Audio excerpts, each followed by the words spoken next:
Chapter 2. Now the feast of the unleavened bread, called the Passover, was approaching, and the chief priests and the teachers of the law were looking for some way to get rid of Jesus, for they were afraid of the people. Then Satan entered Judas, called Iscariot, one of the 12. And Judas went to the chief priests and the officers of the temple guard, and discussed with them how he might betray Jesus.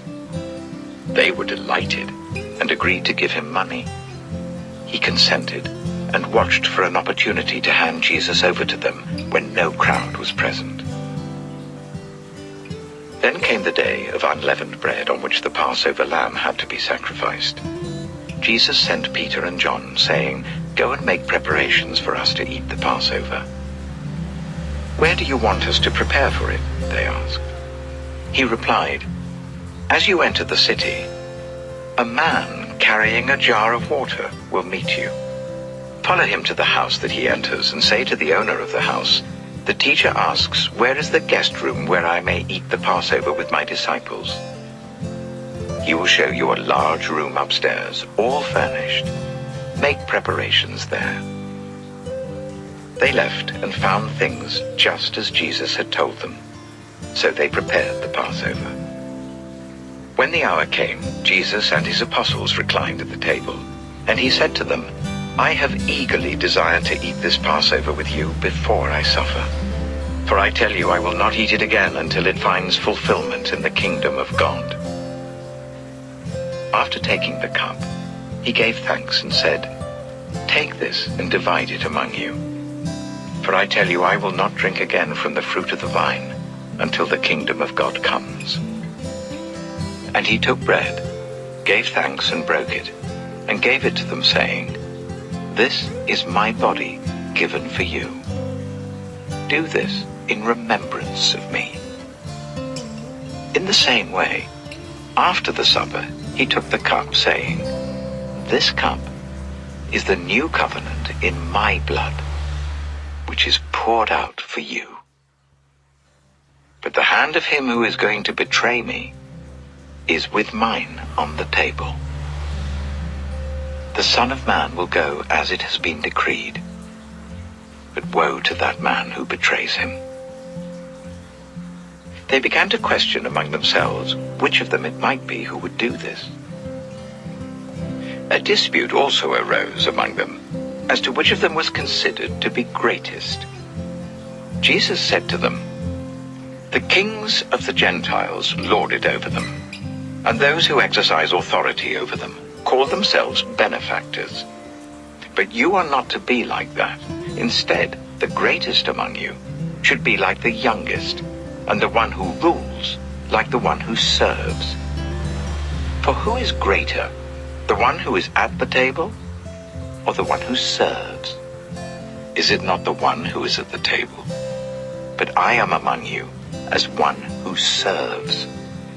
You are those who have stood by me in my trials, and I confer on you a kingdom, just as my Father conferred one on me, so that you may eat and drink at my table in my kingdom, and sit on thrones, judging the 12 tribes of Israel. Simon, Simon, Satan has asked to sift all of you as wheat. But I have prayed for you, Simon, that your faith may not fail. And when you have turned back, strengthen your brothers." But he replied, "Lord, I'm ready to go with you to prison and to death." Jesus answered, "I tell you, Peter, before the cock crows today, you will deny 3 times that you know me." Then Jesus asked them, "When I sent you without purse, bag, or sandals, did you lack anything?" "Nothing," they answered. He said to them, "But now, if you have a purse, take it, and also a bag. And if you don't have a sword, sell your cloak and buy one. It is written, 'And he was numbered with the transgressors.' And I tell you that this must be fulfilled in me. Yes, what is written about me is reaching its fulfillment."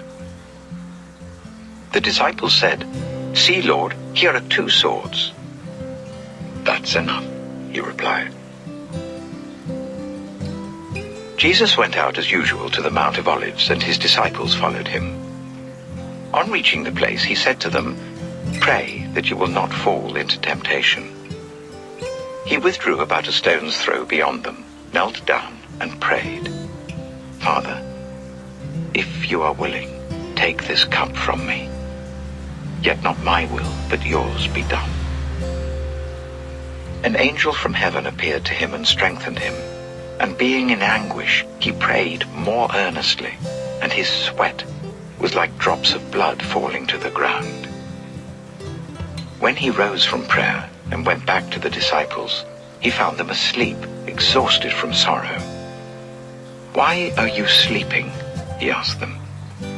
"Get up and pray, so that you will not fall into temptation." While he was still speaking, a crowd came up, and the man who was called Judas, one of the 12, was leading them. He approached Jesus to kiss him, but Jesus asked him, "Judas, are you betraying the Son of Man with a kiss?" When Jesus' followers saw what was going to happen, they said, "Lord, should we strike with our swords?" And one of them struck the servant of the high priest, cutting off his right ear. But Jesus answered, "No more of this." And he touched the man's ear and healed him. Then Jesus said to the chief priests, the officers of the temple guard, and the elders who had come for him, "Am I leading a rebellion, that you have come with swords and clubs? Every day I was with you in the temple courts, and you did not lay a hand on me. But this is your hour, when darkness reigns." Then, seizing him, they led him away and took him into the house of the high priest. Peter followed at a distance.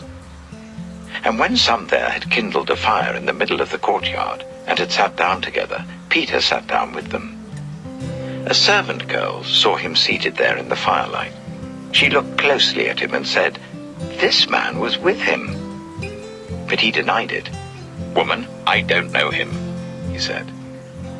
A little later, someone else saw him and said, "You also are one of them." "Man, I am not," Peter replied. About an hour later, another asserted, "Certainly this fellow was with him, for he is a Galilean." Peter replied, "Man, I don't know what you're talking about." Just as he was speaking, the cock crowed. The Lord turned and looked straight at Peter.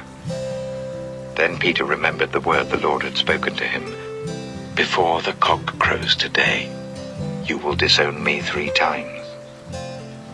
And he went outside and wept bitterly. The men who were guarding Jesus began mocking and beating him. They blindfolded him and demanded, "Prophesy, who hit you?" And they said many other insulting things to him. At daybreak, the council of the elders of the people, both the chief priests and the teachers of the law, met together, and Jesus was led before them. "If you are the Messiah," they said, "tell us." Jesus answered, "If I tell you, you will not believe me. And if I asked you, you would not answer. But from now on, the Son of Man will be seated at the right hand of the mighty God." They all asked, "Are you then the Son of God?"